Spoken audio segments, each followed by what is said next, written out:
தமிழக வெற்றி கழகத்தினுடைய தலைவர் விஜய் அவர்கள் தான் போட்டியிடக்கூடிய பெரம்பூர் தொகுதியில் வீடு வீடாக சென்று முறைவாசல் செய்த காணொளி ஒன்று சமூக ஊடகங்களில் காட்டுத்தீயாக பரவிக்கிட்டு இருக்கு. அது மட்டும் இல்லாமல் மக்கள் நீதி மையத்தினுடைய தலைவர் கமலஹாசன் அவர்கள் திராவிட முன்னேற்ற கழகத்தினுடைய வேட்பாளர் சேகர் பாபு அவர்களை ஆதரித்து துறைமுகம் தொகுதியில் பிரச்சாரத்தை மேற்கொள்கிறாரு. அந்த பிரச்சாரத்தின் போது ராஜராஜ சோழன் அவர்களை இழிவுபடுத்தி பேசியிருக்காரு. என்ன நடந்துச்சு, ஏது நடந்துச்சு அப்படிங்கிறத பற்றி நம்ம தெளிவாக பார்க்க வேண்டியிருக்கு. முதல்ல நம்ம விஜயை பார்த்து கேட்கணும்னு நினைக்கிறது என்னன்னா, வெள்ளிக்கிழமை விடியும் வேலை வாசலில் கோலமிட்டேன் அப்படின்னு எதுக்கு நீ கிரிஞ்சு பண்ணிக்கிட்டு இருக்க? வெள்ளிக்கிழமை விடியும் வேலை வாசலில் கோலம் போட்டே, விதவிதமாய் கோலம் போட்டே. பலம் பெற்ற அரசியல்வாதிகளே இந்த வீட்டு வாசலில் கோலம் போடுறது அப்படிங்கிற விஷயத்தை தவிர்த்துறாங்க. ஸ்டாலினுக்கெல்லாம் வயசு 75. அவர் கூட அவருடைய கட்சி பெண்களை வீட்டுக்கு வெளியில் நீங்கள் உதயசூரியன் சின்னத்தை கோலமாக போடுங்க அப்படின்னு சொல்லலை. இதெல்லாம் ஆதி காலத்திலே அழிஞ்சு போச்சியா? 20 வருஷத்துக்கு முன்னாடியே இதெல்லாம் பெண்கள் கைவிட்டுட்டாங்க. இப்போல்லாம் டெக்னாலஜி எங்கேயோ வளர்ந்துருச்சு. ஆனால் நீ உன் கட்சியில் இருக்கக்கூடிய பெண்களை கற்காலத்துக்கு அழைத்து சென்று வீட்டு வாசலில் விசில் சின்னத்தை கோலமாக போடுங்க அப்படின்னு சொல்லிட்டு காமெடி பண்ணிக்கிட்டு இருக்க. விதவிதமாய் கோலம் போட்டே.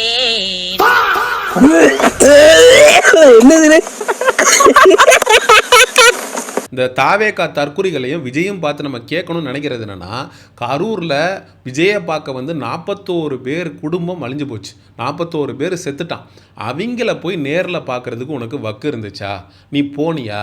அவசரமாக கிளம்பி சார்ட்டர்ட் ஃப்ளைட்டை பிடிச்சி இரவோடு இரவாக கிளம்பி பனையூர் பங்களாவில் பூந்துக்கிட்டேன். இவர் ஏர்போர்ட்டுக்கு வர்றப்போ ஒரு பத்திரிக்கையாளர் கேட்குறாரு, சார் 30-40 பேர் செத்துட்டாங்க சார், என்ன சார் பாதிலே விட்டுட்டு ஓடுறீங்க அப்படின்னு. அதுக்கு கூட பதில் சொல்லாமல் ஓடிட்டு இப்போ எந்த மூஞ்சியை வச்சுக்கிட்டு நீ பெரம்பூரில் போய் வீடு வீடாக முறவாசல் பண்ணிக்கிட்டு இருக்க? ஏன் அப்படின்னா, பெரம்பூர் அப்படிங்கிறது நீ நிற்கிற தொகுதி. அதில் எப்படியாவது வெற்றி பெற்றணும் அப்படிங்கிற உன்னுடைய சுயநலத்திற்காக, வாக்கு வேணும் அப்படின்றதுக்காக கேவலமாக போய் வீடு வீடாக நீ தண்ணி ஊற்றி கோலம் போட்டுட்டு உக்காண்டிருக்க. சரி, பெரம்பூர் தொகுதியில் போய் நீ கோலம் போட்டு அங்கே இருக்கக்கூடிய பெண்களுடைய வாக்கெல்லாம் ஆட்டையை போடணும்னு நினைக்கிற. திருச்சி கிழக்கில் என்னப்பா பிளான் பண்ணியிருக்க? அங்கே போயிட்டு பாவாடை தாவணியெல்லாம் போட்டுக்கிட்டு அங்கே இருக்கக்கூடிய இளம்பெண்களோட 4 பேரோட உட்காந்து பல்லாங்குழி ஆடலான் இருக்கியா? நீ செஞ்சாலும் செய்வ.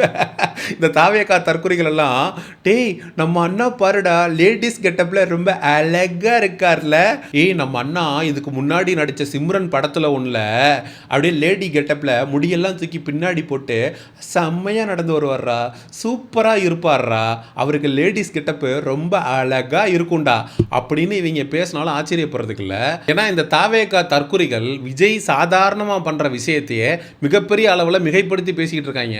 டே நம்ம அண்ணன் போடுறா கோலம் போடுறாரா, டே கோலம்லாம் அவங்க அண்ணன் போடலடா, அந்த கோலத்தை அங்கே இருந்த பெண்கள் போட்டு வச்சுட்டாங்க.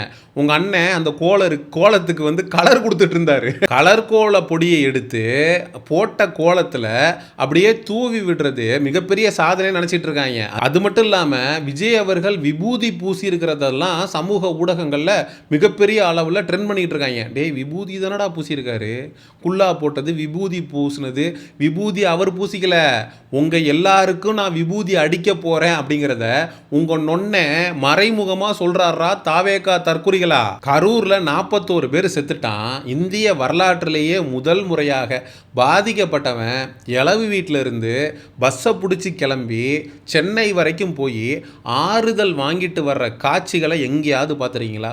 இந்தியாவிலேயே, ஏன் உலகத்திலேயே இதுதான் முதல் முறை. அப்போ அதுக்கு கூட வெளியில் நேரடியாக பாதிக்கப்பட்ட மக்களை சந்திக்காத விஜய் கேவலம் ஓட்டுக்காக வீடு வீடாக போய் முறவாசல் பண்ணுறத இந்த தாவேகா தற்குறிகள் எப்படி தான் பார்த்து அதில் ஆனந்தம் அடைகிறாங்க அப்படிங்கிறது நமக்கு சத்தியமாக புரியல. விஜய் வீட்டுக்கு கோலம் போடுறாரு அப்படின்னு நினைக்காத. உங்கள் வாழ்க்கை என்னால் அலங்கோலமாக போக போகுது அப்படிங்கிறத மறைமுகமாக சொல்கிறாரு. விஜய் 90 பூசிக்கிறாருன்னு நினைக்காத, விபூதி பூசிக்கிறாருன்னு நினைக்காத. உன் வாழ்க்கையில் விபூதி அடிக்க போகிறேங்கிறதையும் மறைமுகமாக சொல்கிறாரு. நடிகர்கள் அரசியலுக்குள்ளே வர்றது அந்த மக்களுக்கு எவ்வளோ பெரிய சாபக்கேடு அப்படின்றதுக்கு விஜய் ஒரு சிறந்த உதாரணம். அதே அளவுக்கு ஈக்குவலாக இன்னொரு உதாரணமும் இருக்குது. அது வேற யாரும் கிடையாது, நம்மளுடைய கமலஹாசன் அவர்கள். கமலஹாசன் அவர்கள் சேகர் பாபு அவர்களை ஆதரித்து துறைமுகம் தொகுதியில் பிரச்சாரத்தில் ஈடுபடுறாரு. அப்படி ஈடுபடும் போது சேகர் பாபு அவர்கள் ராஜராஜ சோழனை விட சிறந்தவர், ராஜராஜ சோழனை விட அதிகமான முழுக்குகளை நடத்தியவர் அப்படின்னு வாய் கூசாமல் பேசுகிறாரு.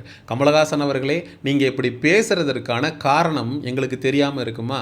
அதாவது தமிழ் மன்னனாக இருக்கக்கூடிய, தமிழர்களுடைய அடையாளமாக இருக்கக்கூடிய ராஜராஜ சோழனை விட தெலுங்கு அமைச்சராக இருக்கக்கூடிய சேகர் பாபு சிறந்தவர் அப்படின்னு ஏன் சொல்றீங்க அப்படின்னு அதற்கான காரணத்தை கூட புரிந்து கொள்ளாத அளவுக்கு முட்டாளானாங்க. திராவிடம் என்பது தமிழர்களுக்கு வரலாறு கிடையாது, தமிழர்களுக்குன்ற இறையாண்மை கிடையாது, தமிழர்கள் காட்டுமிராண்டிகள், தமிழர்கள் கேவலமானவர்கள் அப்படின்னு ஒட்டுமொத்தமாக இந்த தமிழ் இனத்தை அடிமையாக தமிழர்களை ஏமாத்தி ஆண்டு கொண்டு இருக்கணும் அப்படின்றதுக்காக கொண்டு வந்த சித்தாந்தம். அதைத்தான் இப்போ கமலஹாசன் அவர்களும் கையில் எடுத்து சேகர் பாபுவே சிறந்தவர், தமிழர்களை விட தெலுங்கராக இருக்கக்கூடிய சேகர் பாபு உயர்ந்தவர் அப்படின்னு அருமை பெருமையெல்லாம் பேசிட்டு இருக்காரு.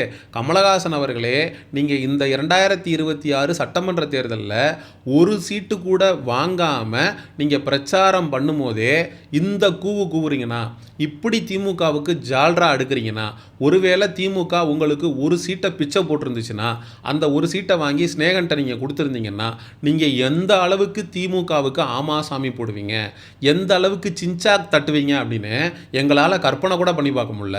மிஸ்டர் கமலஹாசன் அவர்களே, சேகர் பாபுவும் ராஜராஜ சோழனும் ஒன்று. சொல்லப்போனால் ராஜராஜ சோழனை விட சேகர் பாபு சிறந்தவரா?